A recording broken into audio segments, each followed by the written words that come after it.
O habang bata ka, sugal lang na sugal. Risk everything. Itaya mo lahat. Alam mo kung bakit? Hampas lupa ka naman eh. Wala ka pang kahit ano. Kung matalo ka, magkano matatalo sa 1,000? Magkano matatalo sa iyo? 5,000? O, sumugal ka na sa laro ng buhay. Magnegosyo ka.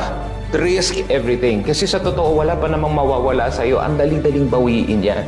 You can stand up and move again. Kailan mo ba gustong tumaya? Kailan mo gusto sumugal sa laro ng negosyo? Pag 60 ka? 65? O masakit yan pag nagkamali ka. Nganga ka pag nagkamali ka. Kasi hindi ka na makakasubok uli. Diyan mo ba gustong tumaya pag matandang-matanda ka na? So abang bata ka, you have the freedom to commit mistakes. And you can commit it again and again and again. Kasi wala naman yung repercussion sa'yo. You can always stand back up. So dream big. Fail hard. Dahil sa totoo lang, wala namang mawawala sa iyo.